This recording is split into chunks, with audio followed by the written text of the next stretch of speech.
Yun, sabi ko, dito na po ako, Mami, si Rizal, papuri po namin kayo. Kailangan niyo po si Jesus para po maligtas kayo at punta po kayo sa liwanag. Ganun po. At ito ano lang po, Wednesday, nasa Manila pa po ako noon kasi nag-training po kami sa Pampanga. Tapos dumalatso po kami ng Manila.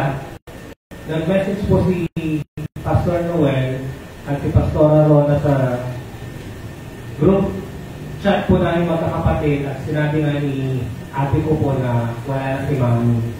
So nagulat po kami and then ayun po, please, pabalik ko po dito. I guess tatlong gabi lang po.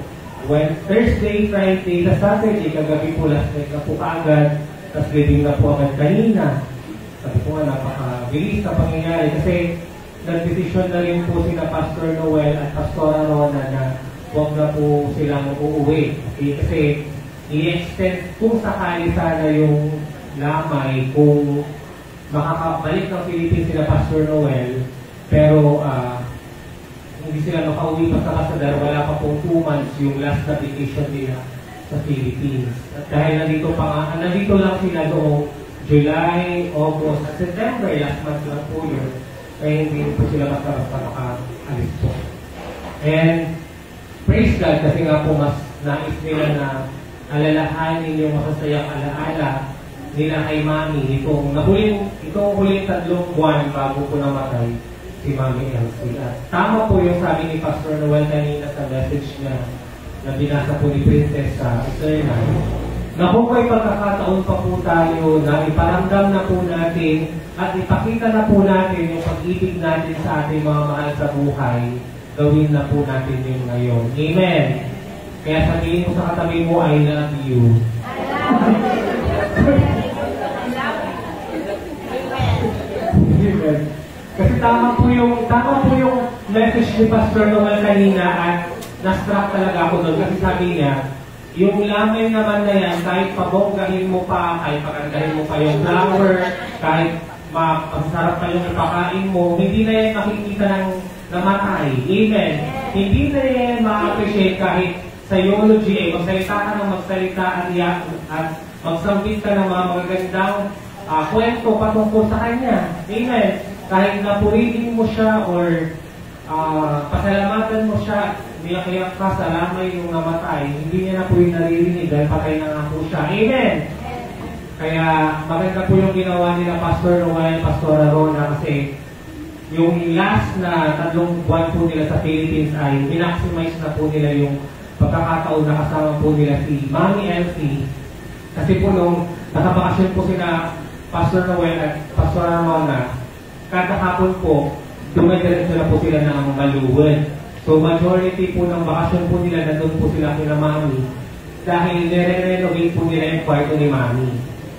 Nire-paint po nila, inayos po nila yung kisame. So pinapaganda po nila para maging maganda po yung kwarto ni Mami, tapos sila po nagpapalibo kay Mami. Siyempre, na-miss din po nila at matagal po sila hindi nakatulong kay Mami. So minaximize nila yung 3 buwan na yun para alagaan po si Mami. At sabi nga ni Pastor Noel sa message na kanina na ibigay na nila yung best na care at pag-aalaga kay Mami kasi hindi mo masasabi na kung kailan pa o hanggang kailan pa ang buhay niya. Amen. Sabi niya nga, hindi mo masasabi kasi baka mamaya itong huling bakasyon na namin sa Philippines, ang huli namin siya makakasama. At yun nga po, nagkatotoo nga po. Yung last bakasyon po nila nitong buwan lang po, ang mga huling oras at araw na lang pala na makakasama nila ang kanilang mahal na ina. Amen? So, life is very unpredictable. Amen? Life is very uncertain. And our life on earth is very temporary. Amen? Kaya alam niyo po, ako po nung naging Kristiyano po kasi ako sa puso, parang hindi na po ako naging masyadong makamundo when it comes to having properties, pagkakaroon ng lupa, pagkakaroon ng bahay. Kasi iniisip ko, ilang taon ko lang may titirahan kasi malay ko baka biglang ko pa man, di ba? Holy ni Lord. Kaya, di ba tingnan tayo, bakit nagsasahan ako ng lupa? Ayan, so, may ganun kasi akong mentality na hindi ko naman yan madadala sa langit. Ganon. Yeah. Hindi ko naman yan madadala sa langit. Kaya, nung tumatagal na, matagal ko na po kaisipan yun, like 10 years ago. And then, nung naging Kristiyano po ako, even 12 years ago. And then recently, ngayon po, na 10 years na ganun pa rin po kaisipan ko, na-realize ko na buhay pa ako dahil may plano pa ang Diyos sa akin. Kaya wag po dapat tayo tumigil sa na mangarap, lalo na kung ang mga pangarap na ito ay para sa Diyos. Amen! Kasi po, recently lang, minessage ko po yung best friend ko po na nag-share sa akin ng Word of God, si Atty. Nasa Canada na siya. Sabi ko po sa kanya, parang nawawalan na ako ng goal. Yun. Kasi parang, since nung pumasa na po ako ng bar, tapos naging abogado, parang, wala na akong gustong i-achieve. Ayun. Kasi nga, ayaw ko nang makabahay, magkalupa. Tapos recently lang, praise God, kasi nitong linggo, ay may pinakita sa akin si Lord na magandang subdivision, na may house and lot, na may swimming pool. Amen, amen. At gusto ko nang i-share sa inyo nung last Sunday, kasi hindi pa ako pumipirma kasi ng kontrata na nabili ko na yung house and lot. Amen. At this week po kasi, nagpirmahan na po kami. Kaya pwede ko na po ikalita siguro. Amen! Kaya po, excited na po ako na dalhin po kayo doon dahil sabi ko, at least hindi na kami tayo may hirapang mag-isip kung magkakaroon man tayo ng mga family gathering, team building, kasi doon na po tayo sa rest house, sa family resort na pinapagawa ni Lord para sa atin. Amen! Kasi kilala niyo po ako, mahilig po ako magbakasyon kada weekend, pumunta sa beach, pumunta sa mga hotel. At naubos po yung pera ko doon. Sabi ko, why not? Gawa ka na lang ng sarili mo. Para libre na, hindi ka na magbabayad. At mas marami ka pang madadala doon. Amen? So, praise God, kasi may binigay po si Lord sa atin na rest house po sa Ordaneta. Malapit na naman po. Nung dinride ko siya, mga 30 to 40 minutes lang naman po siya. At yun po yung maganda sa atin kasi kapag weekend at nakapag-unwind po tayo, pagbalik natin ng Monday, ganado tayo ulit na magtrabaho. Amen? Kaya kung nag-burn out po kayo sa pag-aaral, sa trabaho, sa negosyo, sa buhay nyo, sometimes kailangan na kasi natin mag-unwind. Kailangan lang natin tumigil at kailangan lang natin magnilay-nilay. Amen? Praise God kasi yun nga po, napakaganda po nung pinakita ni Lord sa subdivision. At, hallelujah, God provides. Amen! Praise God. So, ang topic po natin ngayon, bago pa po makalayo ang ating mga pagkukentuhan, ay matatagpuan sa Book of Joshua, chapter 11. At ito po ay pinamagatang Northern Kings Defeated. Ayan. Bago tayo magpatuloy, I also pray, samahan niyo po kami na manalangin na nawa ang church din po natin ay magkaroon na po ng sariling lote. Amen. Para hindi na rin po tayo magre-renta at para po magamit pa po natin sa ibang gawain or ministry ni Lord yung buwan ng 16,000 na pinabayaran natin para sa rent. Amen. Kasi napakalaki din po nun at marami din po yung magagawa pa na tulong sa ating mga activities kung tayo po ay hindi na po nagbabayad ng upa. Amen. Amen. Kagaya ng sabi ko kanina, mas makakatipid na ako kasi hindi na ako magbabayad ng 6 to 10,000 para lang sa isang kwarto. Natutulugan ko lang ng isang araw. Amen? Kasi ganun po ang range ng mga hotel. Kaya I praise God kasi this week nakapag-unwind na naman po tayo sa mga trainings. Pero to tell you honestly, hindi po talaga ako nakapag-unwind. Bakit kanyo? Kasi yung kasama ko po sa kwarto, humihilig po siya. Shout out po sa'yo. Humihilig po siya. At hindi po talaga ako makatulog kapag kayong kasama ko sa room na na-assign sa mga training ay malakas po humilig. Kasi yung first night namin ng Monday, nakatulog lang po ako nung bumangon na po siya. At mag-aalas 6 na po yun. So gising po ako buong madaling araw ng Lunes na nakikinig ng preaching about Joshua chapter 11. Siguro mga nakalima o 6 po ako na preaching about Joshua chapter 11. Nilagay ko na lang sa tenga ko yung earphone ko, nakikinig na lang ako ng preaching about Joshua 11. Dahil sa iniisip ko na baka sakali makatulungan ko yung pinapakinggan kong pastor. Pero hindi po dahil mas malakas pa po yung hilig niya doon sa headset ko. Amen. And praise God kasi po kaya nga po itong week na ito, hilong-hilo pa po talaga ako kasi wala pa po kung ayos na tulog.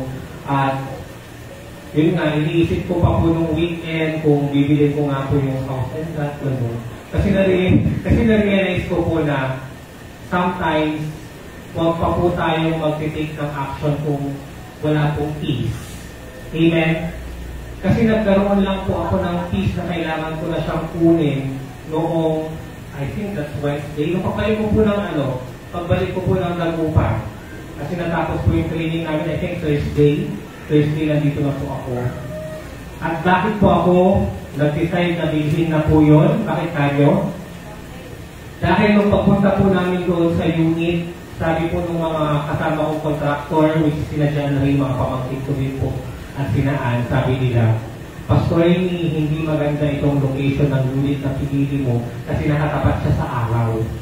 Kaya tinanong ko ulit yung agent kung ano pa yung mga available na unit. At yung mga gusto kong unit ay nagsiubusan na. Available na kasi pinaparush sale lang po nila ito dahil nga po ilang units na lang po ang hindi po nabebenta para mag-start na po yung Homeowners Association fee o yung buwan ng contribution ng mga members. Kasi since 2014 pa po itong subdivision po na ito at ngayong taon lang siya totally natapos at nailagay yung mga swimming pool at yung mga facilities po niya. At yung mga unit po na nakuha po namin ang mga last na unit na itinayo. So yun po yung mga bago at majority po ay nasa harapan po. So ginawa nila, una nilang pinatayuan yung dulo ng subdivision papunta sa harap. Kaya nung pagdating ko doon, bakit ang mga available ay yung mga nasa harap? Yun pala, yung mga nasa harap ay yung bago. Kasi inisip ko noon, baka naman luma na yun kasi 2014 pa. Pero ganun pala yung ginawa nila. Well, anyway, I praise God, kaya na nasabi ko nagkaroon na po ako ng peace dahil yung lote po, yung house and lot po na bili po na ni Lord para sa atin ay nag-iisa na lang. Amen?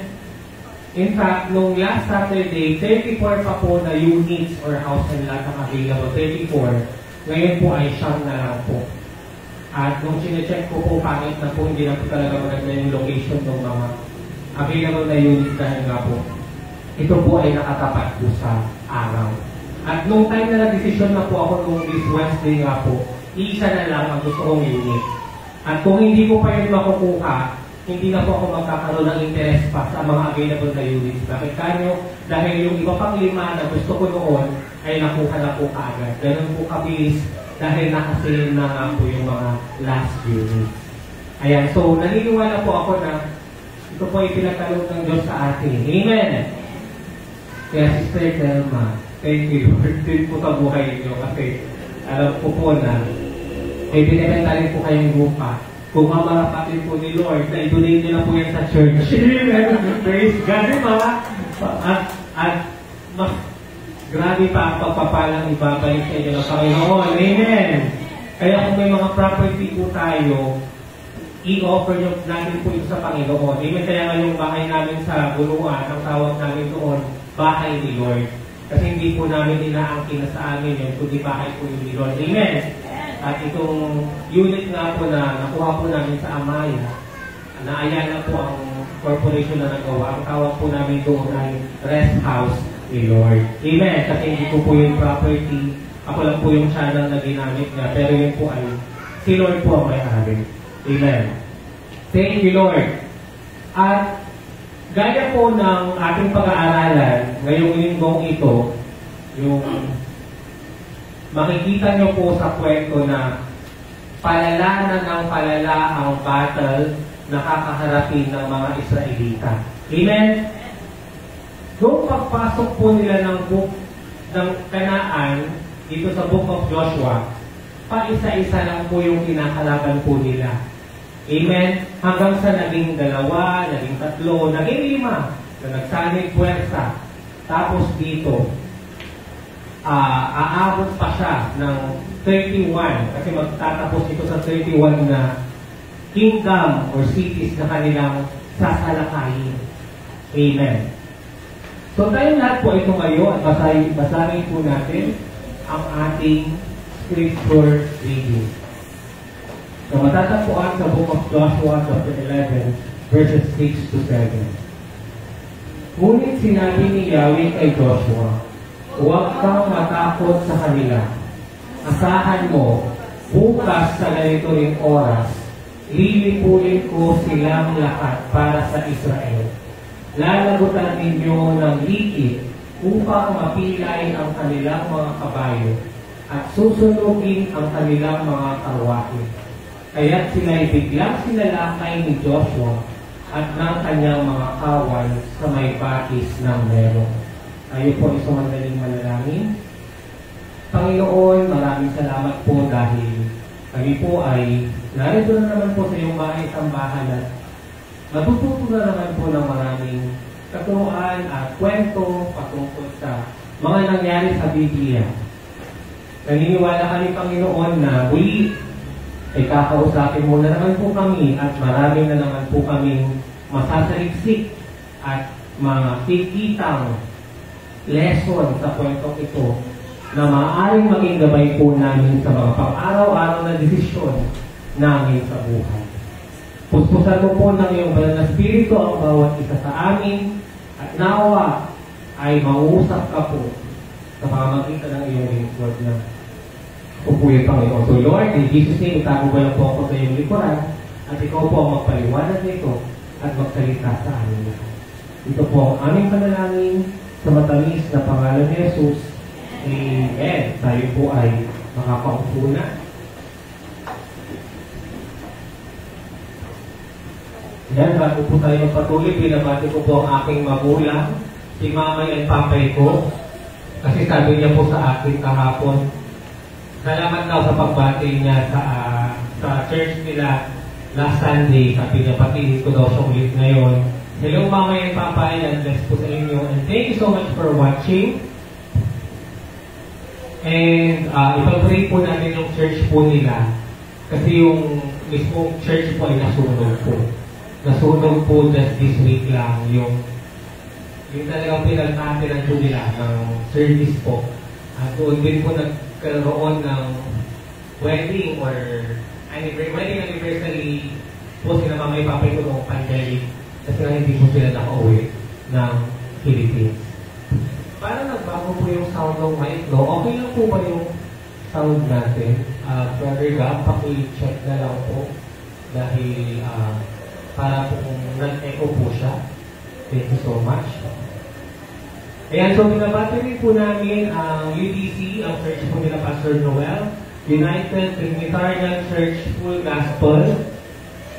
And shout out po kina Pastor Noel kasi thank you for my wardrobe. Ayan, kasi sila po ang nagbibigay nito sa akin. Pasalubong po nila itong gamit ko nung nagbakasyon po sila. So thank you po Pastor Noel sa gamit ko po for sponsoring my outfit today. Amen. O diba? Feeling artist. Meron talagang mga sponsor sa wardrobe. Ayan. Sana all, diba? Praise God. So ito po yung mga naging topic natin sa Book of Joshua. At pang ilang linggo o Sunday na po ito na pinag-aaralan natin ang Book of Joshua. Dapat ayos yung mic. Pang ilang linggo na po ito. This is the 11th Sunday that we've been studying the Book of Joshua. Sa mga kasama po natin sa Facebook Live, kindly comment po sa chat box kung okay lang po yung audio. I would like to also read your comments. Sister Antoinette Velasco Oviedo is watching. Sister Beverly Flores de Rocas is also watching. Pastor Noel From Roma, Rosalina Oviedo is watching. Sister Gemma is also watching. Shoutout po sa inyo. Thank you so much for joining us sa Facebook Live. Ayan. So, ito po ang tanong natin. This will be the questions about the story. Praise God. Okay, balik yung original sound yung kanina. Amen. So, ito po ang mga tanong po natin. Ano ang natutunan mo sa kwento and where is Jesus in the story? Pakilabas na po ang inyong mga notes para po may sulat nyo po ang inyong mga wisdom and lessons through this story. Amen. What we will be doing this time is different. Okay, so normally, ikikwento ko muna sa inyo yung chapter ng book, ng kwento, tapos sasagutin natin ito. Amen. But this time, we will answer na agad this question. Amen? Sasabihin ko na po agad sa inyo or ipapakita ko na po agad sa inyo kung ano ang matututunan natin sa kwento at kung nasaan si Jesus sa kwentong ito. Amen? I will be doing that because I realize that we will further appreciate or much appreciate the story if sa umpisa pa lang, sa parte ng kwentong ito ay alam na natin yung mga wisdom. Amen. So that pag nakita niyo na po yung wisdom, hanapin niyo naman po kung nasaan po sila sa parte ng kwento. Amen. So parang naging reverse siya. At uulitin natin yung wisdom sa end para mas ma-highlight po siya. Amen? Kasi po may binabasa po akong libro at patagal ko na po itong binabasa at paulit-ulit ko po itong binabasa. Kung titignan niyo po yung aparador ko, kita niyo po ito yung the secrets of a successful speaker ni Walter. Ang sabi niya, kung gusto mo maging successful na speaker, kailangan organize or structure yung iyong message to the point na meron kang at least 3 to 5 points lang o 3 o 5 punto na gusto mong sabihin kasi mas madaling alalahanin. Amen? Or kung gusto mo, 1 point lang tapos i-elaborate mo na yung point na yon para mas ma-highlight mo yung punto mo. In other words, magsimula ka sa puntong yon at magtapos ka rin sa punto na yon dahil yun ang pinaka-catch-all message ng buong message mo. Amen? At ang maximum lang daw po ay 5 punto. Kaya kung mapapansin ninyo, laging 5 punto or 5 na lessons lang yung pinatlash ko sa inyo. Bakit? Kasi ang sabi doon sa libro, pag dadami yan, hindi na yan tatatak sa kanila. Makakalimutan na nila. Amen? Kaya para maging madali yan, mas maganda kung 1 lang siya o 3 lang. Amen? So for this time, kaya minsan madami po akong nakikitang wisdom, pero talagang pinipili ko lang yung top 5. Or yung 2 pagsasamahin ko sa number 1, or yung 2 pagkasamahin ko sa number 3, kasi connected naman, para hindi po siya masyadong overload sa information. Okay.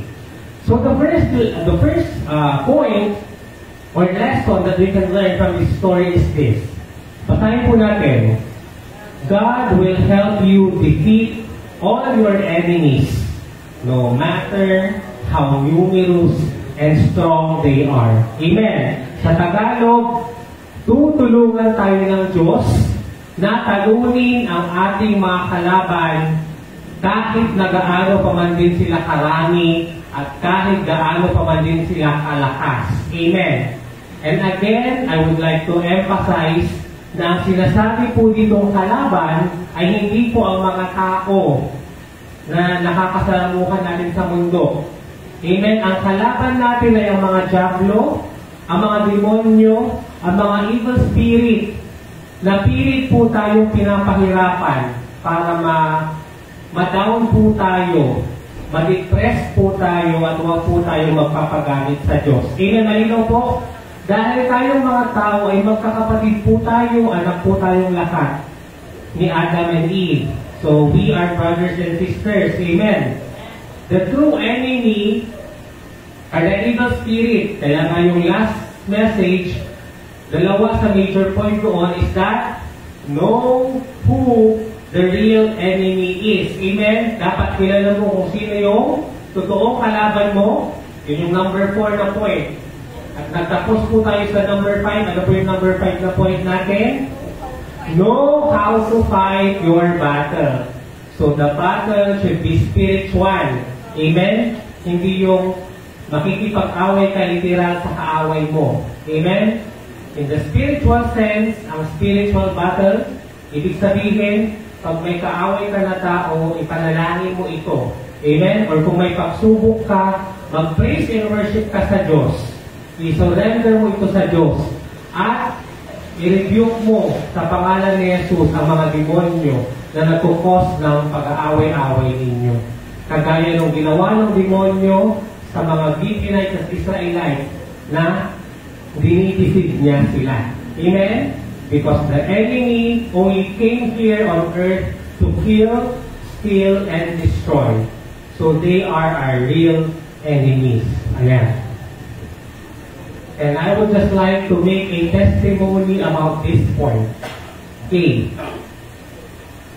Gaya na nabanggit ko kanina sa umpisa pa lang, mapapansin natin na sa flow ng kwentong ito, palala na ng palala yung kalaban nila. Amen. Pagrabe na ng pagrabe yung kalaban nila, padami na ng padami yung kalaban nila. Ganon din po tayo, kung ginagamit tayo ng Diyos, palala ng palala din po yung mga gagawin ng demonyo sa atin. Amen? I would just like to share with you yung nangyari po kagabi sa akin. Di ba magkakasama po tayo ng last night sa lamay ni Mami Elsie. And alam ko po naging matagumpay po yung gawain natin doon dahil naipaliwanag po ng malinaw ang katotohanan patungkol po sa impyerno at sa langit. Amen. At na ipaliwanag din po ng maayos na ang daan para pumunta sa langit ay walang iba kundi si Jesus at si Jesus lamang. Amen. Kung kaya't alam ko po na maraming tao o kaluluwa po kagabi ang tumanggap sa ating Panginoong Jesus. Amen.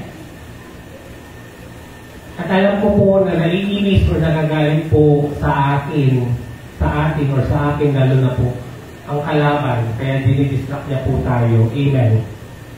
Alam niyo po, pag-uwi po namin kagabi, pumunta po ako sa ATM po namin sa DepEd kasi land bank po yung account po namin.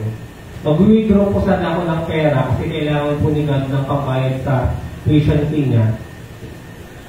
So, mga 6,000 something yun. So, nag-withdraw ako ng 10,000. And then, nung pagka-withdraw ko po, may lumabas po na resibo na nakapaglabas ako ng 10,000 at chinek ko rin po sa online banking ko na nabawasan ng 10,000. Subalit, walang lumabas na pera. Diyan po sa land bank sa DepEd. At hindi lang po yun. Dalawa po 10,000 po ang binawas sa account ko. Although isa lang yung lumabas na receipt na 10,000. So nagtataka ako, sabi bakit dito nakalabas ako ng ganong pera, pero wala, iniisip ko kung naipit ba yung 10,000 or baka hindi lang lumabas, so, or baka mayroon yung mga ipit gang, di ba, na hintayin nila akong makaalis, tapos kapag wala na ako, tsaka nila kukunin yung withdraw ko, na hindi lumabas sa machine. Okay. So, ang ginawa ko, sige nga, i-check ko nga ulit, baka naipit yung pera. So, tinry ko maglabas ng 1,000 pa. So, i-click ko, withdraw 1,000. May lumabas na naman kong resibo na naka-ano ko ng 1,000. At chinek ko agad yung online banking ko, pati yung mismo machine. Sinabi na nakapag-withdraw na naman po ako ng 1,000 ng 2 beses. Kaya nagtataka ako kung bakit gano'n. So, tinawagan ko agad yung mga kasama ko sa office, tapos pinitsuran ko yung resibo, nag-message ako sa GC. Kasi para may proof ako na wala akong nakuhang 22,000 pesos na nalabas sa account ko. Amen? And then, ang mahirap doon, may proof sila, amen, yung receipt, tapos yung mismong nasa account ko na nakaltasan talaga siya ng 22,000. So ngayon, kulang ko ng 22,000 yung account ko sa online banking. So ang sabi nila, pupunta raw ako sa office nila sa Monday. At hindi ko pa po sila nakakausap. So, andun po ako ng mga 30 minutes na mahigit, tapos may mga hinihintay po ako na mag-withdraw. At ang pinagtatakahan ko lang din doon sa mga nag-withdraw, ay hindi sila mag-withdraw talaga. Nag-check lang sila ng balance. So, nagtataka ako kung ano yung nangyari hanggang sa may nakita akong dumaan na pulis na nagpapatrol. Kaya pinara ko po sila at nireport ko po yung nangyari. In short, I am so stressed. Diba? In short, I was so anxious. Alam mo yung instead na makauwi ka na matulog ka na, ang sakit-sakit ng ulo mo, alam mo, pawis na pawis po ako doon kasi, oh my gosh, nabawasan ng 20,000 account ko. Tapos may resibo pa, tapos sasabihin nila may lumabas, wala akong nakuha. So anong proof ko na totoo walang lumabas, di ba? Kasi sasabihin nila, may lumabas dyan, may resibo nga. Kasi normally, pag mag-withdraw naman tayo, di ba, wala namang lalabas na receipt, o di ba sasabihin ng machine na wala ng cash ang machine na ito, therefore wala na lalabas. So, hindi ko mapunaw ko yung pera at bukas pa lang po ako pupunta sa bangko. Hay, buhay. Na-realize ko talaga, buisit na talaga sa akin si Satan. Amen! Alam nyo, grabe po talaga siya. But, kung hindi po tayo spiritually mature, hindi po natin nakikita yung spiritual battle sa pangyayaring yun. Amen? Iisipin natin na minsan baka magaling ka pa kay Lord, di ba? Pero nakita ko doon, inalaw yun ni Lord di ba? Parang yung nangyari kay Job. And therefore, nakita ko po distraction po talaga yun. Considering na pinaumagahan, magme-message na naman po tayo doon sa living ni Mami, which is nangyari po kanina. At alam din po ni Ate Corona na distracted po ako bago po tayo mag-last night kagabi. Kasi nga po, ang focus ko po ay nandoon po sa ipapagawa pong expansion ng rest house ni Lord. Amen! Kasi inisip ko, sila lang yung ganito, sila lang yung ganyan. Na-excite kasi ako. Tapos, syempre magka-group call kami, tapos nakikita niya nga na, sketch ako ng sketch. Sabi niya, ating masyado ka nang distracted. Mag-pray and fasting ka kasi gagamitin ka mamaya ni Lord.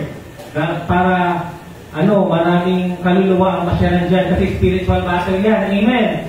Kaya kapag nananalangin po tayo, kapag nag-share po tayo ng balita, ng magandang balita sa mga mission point, manalangin po tayo. Kailangan po maghanda spiritually. Amen! Kasi po, alam na ng demonyo na pupunta ka doon sa bahay ngayon para mag-share ng word. Amen! Kaya ang maganda, pag mananalangin po tayo, dapat dino-voice out po natin or sinasambit po natin. Amen! Question, tanungin mo nga yung katabi mo, kapatid, kapag nananalangin ka pa, bino-voice out mo po ba siya? Or binibigkas mo po ba siya? Nagkakatunog po ba siya? Pakitanong mo nga yung katabi mo. Or pag nananalangin ka sa isip mo lang siya, hindi mo siya binibigkas or sinasambit. Sino po dito yung kapag nag-pray sa isip niya lang? Amen. Sino po dito yung binibigkas niya? Amen. Alam niyo po, mahalaga po na dapat sinasambit po natin ito. Bakit? Dahil ang demonyo, hindi niya nababasa ang nasa isip natin. Amen? Ang demonyo ay hindi po sila all-knowing kagaya ng Diyos na nakikita po nila ang mga vision nyo o iniisip nyo. Ang Diyos lang po nakakagawa nun, kaya kahit na nag-iisip ka dyan ng kasalanan, alamin ni Lord. Pero hindi pa yun alam ng demonyo kapag hindi mo pa siya ina-action or ginagawa. Dahil hindi sila ganun sa Diyos na all-knowing and all-powerful. Kaya kung mananalangin po kayo, lalo na kung patungkol po ito sa pag-rebuke sa mga gawain ng kalaban o ng demonyo, i-voice out nyo po siya. Amen! Kaya na pag nagpapalalas po kayo ng demonyo sa bahay nyo o sa katawan ng tao o sa paligid, lakasan nyo. Kasi nandun po sila, naririnig po nila yun. At pag sinabi niya na po yung pangalan ni Jesus, nanginginig na po yung mga yan.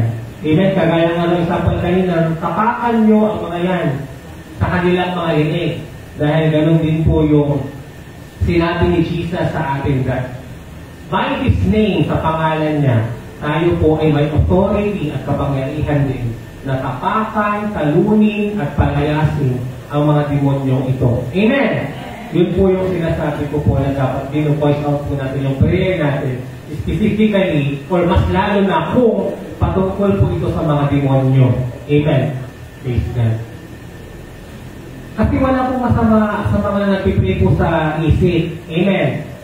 Kasi po, kung ito naman po ay para kay Lord or mga prayer request, narinig yun ni Lord. Amen? Pero ang point ko po, kung may involvement po ang demonyo sa prayer po natin, mas maganda i-voice out po natin siya.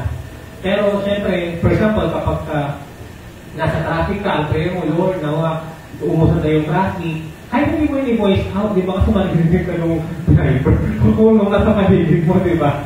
Marinig na yung ni Lord. Amen. Pero kung ang prayer ay about sa pagpaparinig sa demonyo, sabihin niyo po ito. Amen.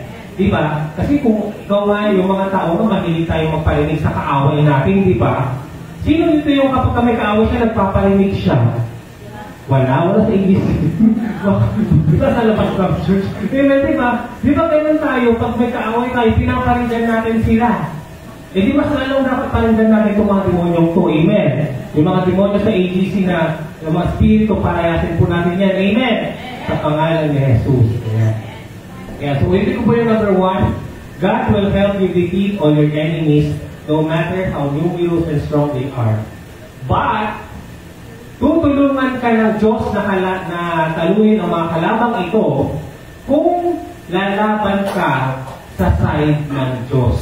Amen. That's why ang second point natin, but, or dapat, pero, you have to fight on God's side. Amen. Kasi po sa battle po na ito, mayroon pong dalawang panig o dalawang side. Yung mga side ng Israelita at yung side ng mga Kanaanite.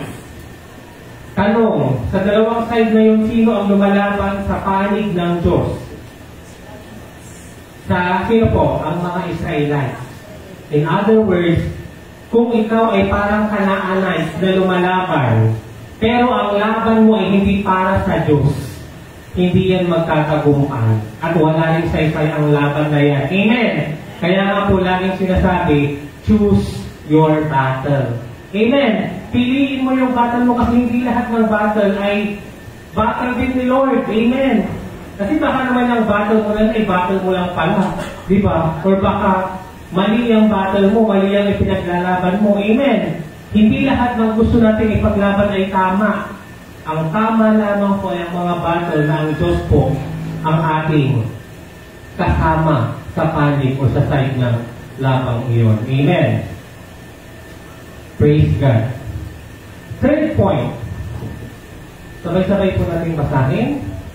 Only those who make peace with God will not be destroyed. Yun lamang daw kung nakikipagsundo o nakikipagkasundo o umaanig sa Diyos ang hindi sisirain, wawasain at matatalo. Amen. At sa kwentong ito, sa lahat ng mga lahi ng Kanaanite, anong lahi lamang po ang umanig o sumama sa mga Israelita? Ang mga Gibeonite. Amen. Ganon din po tayo. Kung tayo po ay aanig o sasama sa Diyos, sigurado po na hindi rin po tayo masisira, madidestroy, or mawawasak. Amen! Number 4 point. Basahin po natin sabay-sabay. You will win many victories if you follow God's promise as compared to staying on what you only believe. Amen. Ulitin ko po, you will win many victories if you follow God's promise as compared to staying on what you only believe. Ito po yung testimony ko po kanina na mas marami po tayong magagawa at ma-accomplish kung magtitiwala po tayo sa Diyos. Amen. Parang yung testimony ko kanina na ayaw ko nang mag-acquire ng mga property. Amen. Pero sabi dito, kung isusuko natin ito sa Diyos, amen, at susunod tayo sa pangako nila, ibibigay niya ito sa atin, or pagkakalog niya ito sa atin, mas marami tayong magagawa para sa Kanya. Amen? Sometimes kasi, nililimitahan natin yung kayang ibigay sa atin ng Diyos. Amen? At hindi natin tinatanggap yung mga blessing niya. Kaya, huwag po kayong titigil na mangarap, lalo na kung ang pangarap na ito ay para sa Diyos. Amen? Sabihin mo ngayon sa kapatid mo, huwag kang titigil mangarap. Kapatid. Subalit siguraduhin mo na ang pangarap na yun ay para sa Diyos. Amen. Bakit? Dahil last point, in every victory, sa lahat ng tagumpay, you should bring back to God all the glory. Amen. Dahil sa bawat tagumpay, kung ano man po yung na-receive mo, na-achieve mo, o pagpapala na ibinigay niya sa iyo, ibalik mo ito sa Diyos. Kagaya nung sabi ko po, kaya nga po hindi namin natawag na bahay namin yun, we always call the house bahay ni Lord and rest house ni Lord. Kaya alam po namin na hindi po namin yung pagmamayari. At ang Diyos lang po ang may-ari nun, inaalaw niya lang kami na tumira or mag-stay po doon. Amen! Ayan. So, picture na nyo lang po yan dahil babalikan po natin yan mamaya.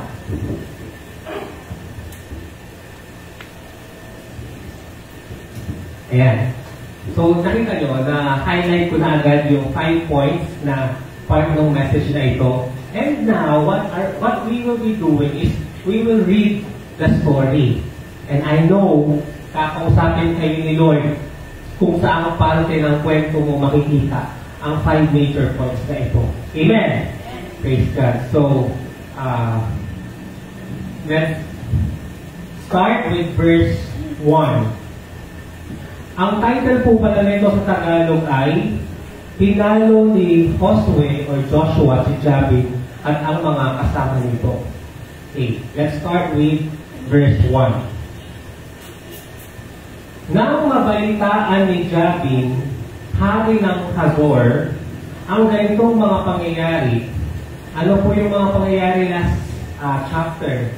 Yung may 5 hari na nagsaling puwersa na sa lakayan ng Gibeon, diba, ang mga Gibeonites, kasi nga nakisundo sila sa Israelites. At anong nangyari sa mga hari ngayon? Pinatay sila, diba? At binitay sila, diba? So, nung mabalitaan yun, nitong si Jabin, nagpasabi siya kay Jobab, hari ng Madon, at sa mga hari ng Simron at Aksa. Pinabalitaan din niya ang mga hari sa kabululan, sa dakong Ilaga, sa kapatagan ng Jordan, sa timog ng lawa ng Chineret. So, di ba, mayroon na parang Chineret, at sa kapatagan hanggang sa baybayin ng Dor sa gawing kanluran. Nagpasabi rin siya sa mga Kalineo sa magkabilang panig ng ilog Jordan, sa mga Amoreo, Heteo, Perizeo. Nagpadala rin siya ng mensahe sa mga Jebuseo na naninirahan sa kabululan at sa mga Hebita na naninirahan sa paanan ng bundok Hermon sa lupain ng Mispa. Grabe no, so ang dami na kanyang gustong kutsabain para sa lakayin at talunin ng mga Israelita ito na papunta na sa kanilang lungsod. Verse 4. Dumating lahat ang mga haring iyon, ang dami niyang pinatawag, kasama ang kanilang mga sandatahang lakas. Halos sindami ng buhangin sa tabing dagat ang bilang ng kanilang hukbo. Na-imagine niyo po ngayon how the Bible describes the number of this army, of this tundalo na kakalabanin ng Israelites. Ulitin ko po yung verse. Halos sindami ng buhangin sa tabing dagat ang bilang ng mga hukbo. Sino na po ang nakapunta sa beach? Nakita niyo na po yung sand kung galing ito kapino at karami. So, in other words, ganun po kadami itong magsasanib puwersa. Amen. Dahil of course, kung natalo ng Israelita yung 5 kingdom na marami na yun, kailangan mas marami pa yung magsasama-sama para talunin sila. Amen? Kaya nasabi ko sa inyo, ang kalaban, pag nakita niya, hindi kanya napatumba sa ganitong pagsubok, gagawa siya ng mas malaking pagsubok para mapatumba kanya. Amen? Kaya nga, alam niyo, hindi na po ako nagtataka sa ginawa po niya sa akin. Personally, na-scam ako at nanakawan po ako ng pera. Hindi lang mo kagabi, kundi nung nakaraang taon pa. At yun po ang aking breaking stage po talaga na na-test ulit yung faith ko. Pati nga nakita ko nga kanina po si Pastor Noel. Si Pastor Noel po kasi tinanggalan ng jablo ng trabaho. Diba? So, anong mararamdaman mo kung pastor ka, head pastor ka, so, ikaw pa yung head of the family, syempre nag-preach ka ng word, so, lagi mong pinipreach na kapag maglilikod ka kay Lord, i-bless ka niya, pero ikaw mismo na pastor na nagsasabi nun, ay hindi ka-witness, lawalan ka ng trabaho. Amen! Pero makikita natin na si Pastor Noel para siyang si Joe. Amen, na kahit tanggalin na ni Lord sa kanyang trabaho niya, patuloy pa rin po siyang naglilingkod sa kanilang church nang wala din pong bayan. Amen! Alam niyo po, ito nga po yung sinasabi ko sa inyo na kung nakita ni Taning, ang tawag kasi namin kay Satan sa family po namin, Taning. Kasi yung Satan, so Taning ang tawag namin sa kanya. Nagpa-uso kasi yung isang ate ko, sabi niya, nakainis si Taning, sabi niya. Noong saan ko sino si Taning, sabi ko. Makainis si Taning kasi mayroon siyang naging problema, mayroon nag-open up siya sa GC namin, tapos yun pala, si Satan. And praise God, kasi alam niya kung sino yung tunay niyang kalaban. Amen! At hindi yung mga katrabaho niya doon sa ospital. Ayan, so, nakakainis talaga si Taning. Parang kagabi na, di ba, i-stress niya ako. Ayan, so, napakarami rin ng kanilang mga kabayo at mga karawaking pandirigma. Nagkaisa ang mga haring iyon na pag-isahin ang kanilang mga puwersa at sama-sama silang nagkampo sa may batisan ng Mero upang salakayin ang Israel. Question, nakakasunod pa po ba tayo sa kwento? Amen! Amen. Okay lang po bang ipagpatuloy pa natin? Amen! Kasi po, overtime na po tayo. Amen. Ako po, kapag nakita ko yung time na dapat tapos na, kailangan tumigil na, pero tapusin na lang po natin. Amen. Verse 6. Ngunit sinabi ni Yahweh kay Joshua, huwag kang matakot sa kanila. Amen. Tanungin mo nga yung katabi mo, ano yung pagsubok mo ngayon na nakita mo si Taning ang may gawa mo? Tanungin mo nga, tanong mo si Ryan. Ano yung ginawang pagsubok sa'yo na battle na nakikita mo talaga naiinis na sa'yo yung kalaban. Kaya binibigyan ka niya ng problema para mag-depress ka, mag-cause ng anxiety. Sabi ko kasi yung kagabi, pag hindi ka spiritual, akala mo ganun-ganun lang yun, pero spiritual yun. Nakita niya talaga na ginagamit ka ni Lord. So gusto niya sirain yung mood mo kasi bukas mag-i-stick ka pa ulit sa mga kaluluwa na hindi pa natin alam kung ligtas ba sila at tumanggap kay Jesus. Amen! Ayan. Kung mayroon ka mga problema at natatakot ka, lagi mong isipin po ang verse na ito na paalala sa atin ng Diyos, huwag kang matakot sa kanila. At ang sinasabi ng kanila ay ang mga demonyo ulit. Amen, na nagkukos sa atin ng depression or ng discouragement para wag na tayong magpatuloy kay Lord. Amen. Kasi alam niyo po, it's very, for me, normal for a person na mawawalan ka na ng ganang maglingkod kay Lord kasi nga nakikita mo, puro dagok o hindi magaganda yung nangyari sa buhay mo. Amen? Alam mo, hindi ko po questionin yung tao na parang ayaw niya lang maglingkod kay Lord o nadidepress na siya. Kasi parang hindi niya nakikita yung pangako, yung promise sa Bible. Amen? Subalit, ang sabi ni Lord, huwag kang matakot sa kanila. Kaya dapat alam mo po kung sino po yung alam mo sa pagsubok mo na yun. Sabi niya, Asahan mo, bukas sa ganito ring oras, lilipulin ko silang lahat para sa Israel. Lalagutan ninyo ng litid upang mapilay ang kanilang mga kabayo at susunugin ang kanilang mga karwahe. Kaya, tignan nyo naman po itong nasa picture kung gaano kadami yung kalaban po. Amen. Kaya sila'y biglang sinalakay ni Joshua at ng kanyang mga kawal sa may batis ng Meron. Pinagtagumpay ni Yahweh ang mga Israelita. Hinabol nila ang mga kaaway hanggang sa dakilang Sidon at sa Misrefot Mayim sa gawing hilaga at hanggang sa libis ng Mispa sa gawing silangan. Nagpatuloy ang labanan hanggang walang natirang buhay sa mga kaaway. Grabe po, no? Ginawa sa kanila ni Joshua ang utos ni Yahweh. Kinilayan niya ang mga kabayo at sinunog ang kanilang mga karwahe. Again, naniniwala po ako na hindi po nila ito matatalo kung hindi po maniniwala si Joshua sa pangako ng Diyos na kaya nila itong talunin. Amen!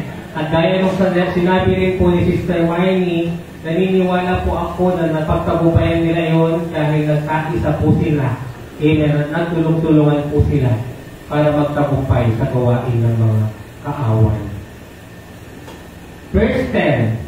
Pagkatapos, umalik si Joshua, sinakop ang Hazor at pinatay ang hari roon. Nang panahong iyon, ang Hazor ang kinikilalang pinaka-makapangyarihang lungsod sa mga kahariang iyon. Amen. So, out of the kingdom and cities na nabanggit po kanina, ang Hazor po ang pinaka-makapangyarihan. Kasi po, di ba, nabanggit yung mga unang 5, pero noon, makapangyarihan din yun, pero natalo na sila ng Israelita. Kaya ngayon, wala na po power ang city na yun kasi nga po sinunog at dinulog na po ng mga Israelites. Sinunog ng mga Israelita ang lungsod at pinatay ang lahat ng taga-roon. Walang tinira ni isa man. Natalo ni Joshua ang lahat ng mga haring iyon at sinakop ang kanilang mga lungsod. Pinatay niyang lahat ang mga tao roon gaya ng iniutos ni Moses na lingkod ni Yahweh. Okay? So, again, baka magtaka po tayo, iisipin natin napakasama naman ng Diyos kasi pinapatay niya yung mga Canaanites. Pero kung babalikan natin yung kwento, this is now the final judgment na po sa kanila. After 400 years, na sila po ay naging makasalanan. Amen! Maliban sa Hazor na sinunog ni Joshua, hindi sinunog ng mga Israelita ang mga lungsod na nasa Boron. Sinamsam ng mga Israelita ang kanilang mga halagang kagamitan at mga baka. Ngunit pinatay nila ang mga tao roon at walang itinirang buhay. Ito ang utos na ibinigay ni Yahweh kay Moses at ibinigay naman ni Moses kay Joshua. Tinupad ni Joshua ang lahat ng iniutos ni Yahweh kay Moses. Lalo na nga po yung patayin ang mga tao roon at walang itirang buhay. Alam niyo po, kung babasahin niyo po yung ibang libro na nagkikwento o nagpapakilala o nagpapatutuo sa lifestyle ng mga Canaanites, ang mga tradisyon po nila ay yung sinasacrifice po nila yung mga sanggol sa mga Diyos-Diyosan po nila. Sila po ay namumuhay na talaga ng karumal-dumal to the point na makasalanan na po ang lungsod na ito at kung hindi po sila papatayin, malaki po ang posibilidad na maapektuhan po nila ang kultura ng ibang bansa o ibang lugar. Dahil yung mga makamundo at maling kultura po nila ay maipapasa po nila sa mga masasakop po nilang bansa. Kaya kailangan na po silang tanggalin ng Diyos sa Kanaan. Amen? Kagaya po ng kasalanan sa ating katawan. Kung hindi po natin yan papatayin at tatanggalin para po yung cancer na lalaki ng lalaki hanggang sa maging cause ng ating kamatayan. Amen? So, isuko natin ito sa Diyos, ang mga kasalanan na ito, ang mga cancer na ito, upang ito ay mapatay at matalo ng Diyos. Amen? Praise God. Sinakop nga ni Joshua ang buong lupain iyon, ang kaburulan at ang mga nasa paanan ng bundok na nasa hilaga at timog, ang buong saklaw ng Goshen at ang tuyong bahagi sa katimugan nito, pati ang kapatagan ng Jordan. Buhat sa bundok Halak, paahon sa Shir hanggang sa Baal-Gad, sa kapatagan ng Lebanon, sa may paanan ng bundok Hermon, ay nasakop lahat ni Joshua at pinatay ang kanilang mga hari. Grabe no, ito na naman po yung sinasabi ko na pag nagpapagamit tayo kay Lord at oo tayo ng oo, huwag ka nang magtataka kung mas marami pang tagumpay ang pagkakaloob niya sa'yo. Amen? Kung magtitiwala ka lang talaga na gagawin niya yan sa buhay mo, dahil na kung para sa glory niya yun, patuloy ng patuloy yung ating pag-level up. Amen? Sa ating spiritual journey, lalong-lalo na sa mga ministry na pinapagawa sa ating Lord. Matagal ding binigma ni Joshua ang mga bansang ito. Ayan. Verse 19, ito po yung, I guess, number 3 na point. Walang nakipagkasundo sa Israel kundi ang mga Hibita na naninirahan sa Gibeon. Ipinahintulot ni Yahweh na mahigpit silang makipaglaban sa mga Israelita upang walang awa silang lipulin lahat at matupok ang kanilang mga lungsod, ayon sa sinabi ni Yahweh kay Moses. Amen? Imagine niyo po, wala pong iba ang naligtas sa mga Canaanites na ito, kundi ang mga Gibeonites at ang family ni Rahab.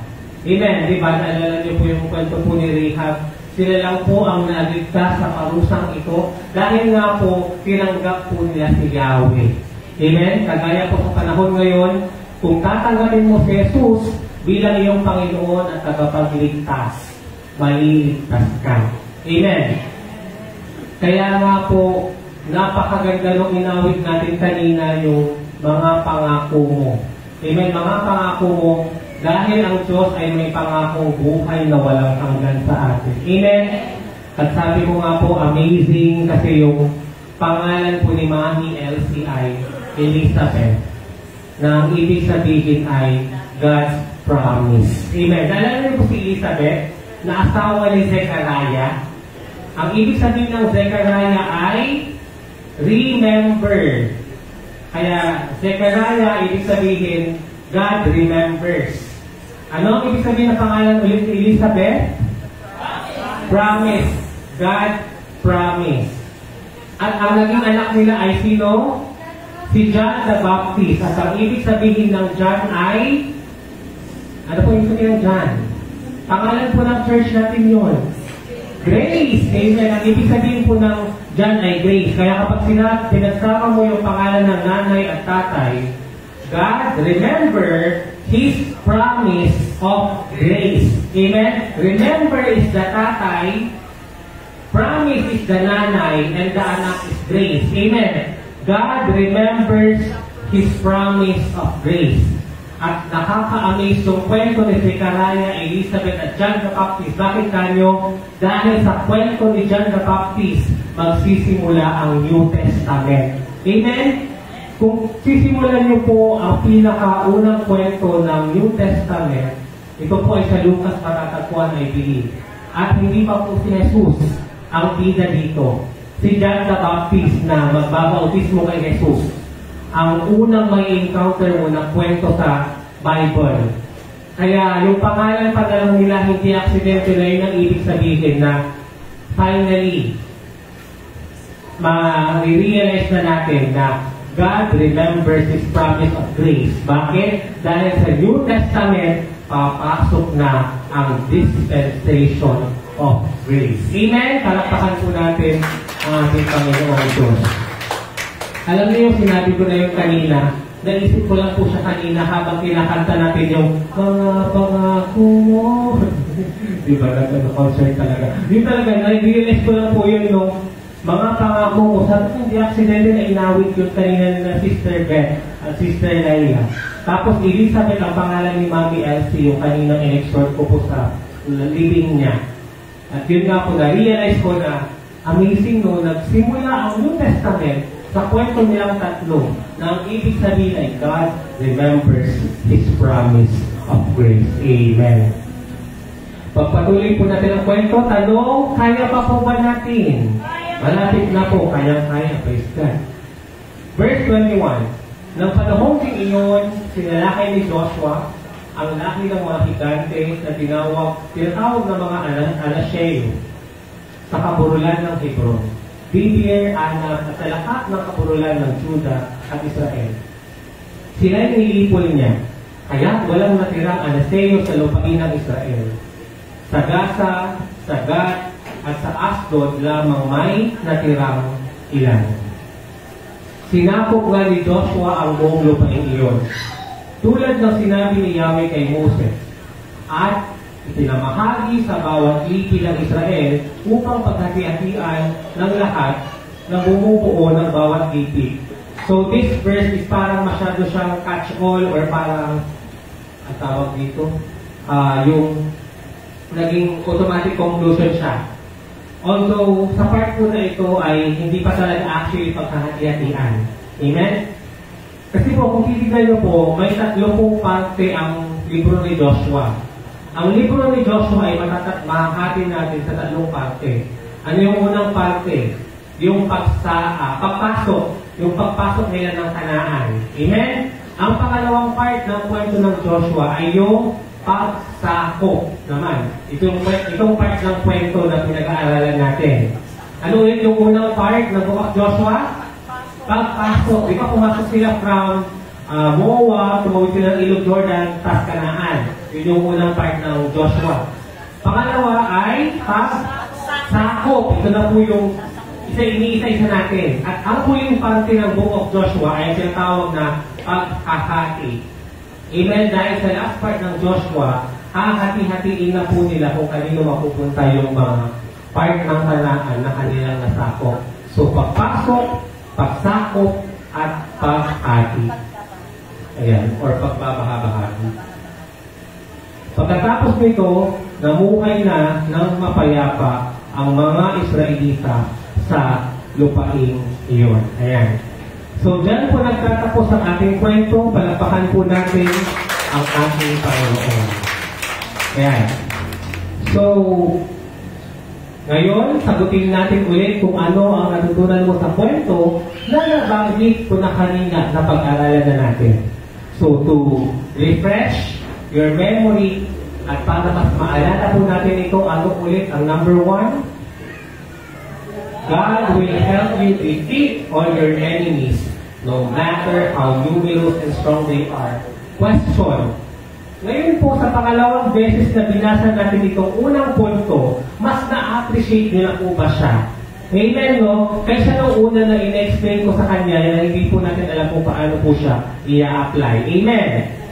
Ano yung pangalawang punto natin?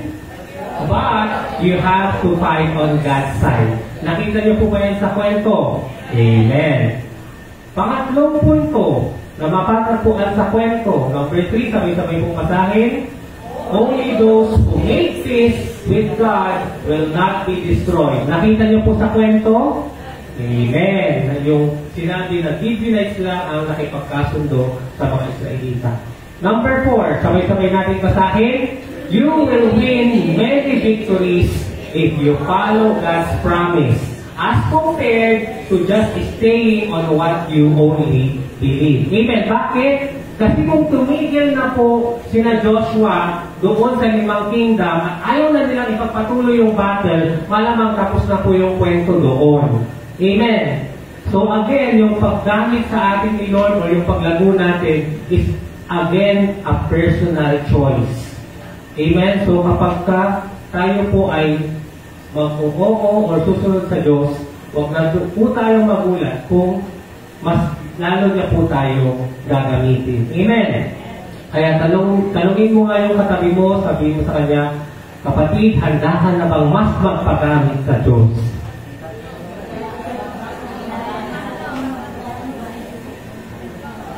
Ano po ang sabi niya? Ano po? Handa-handa na po siya. Praise God. And last point, in every victory, you should bring back to God the glory. Amen. And last question, dito na po tayo magtatapos. Where is Jesus in the story? Nasaan po si Jesus sa kwentong ito?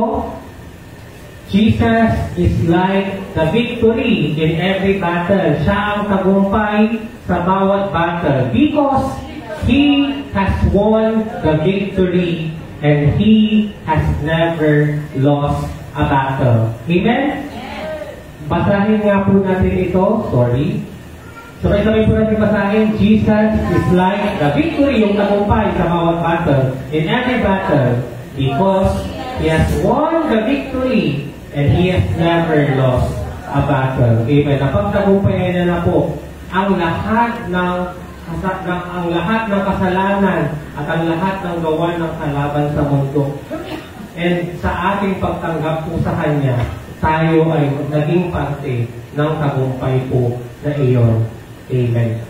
Diyan po nagtatapos ang ating kwento. Maraming salamat po and to God be the glory. Amen.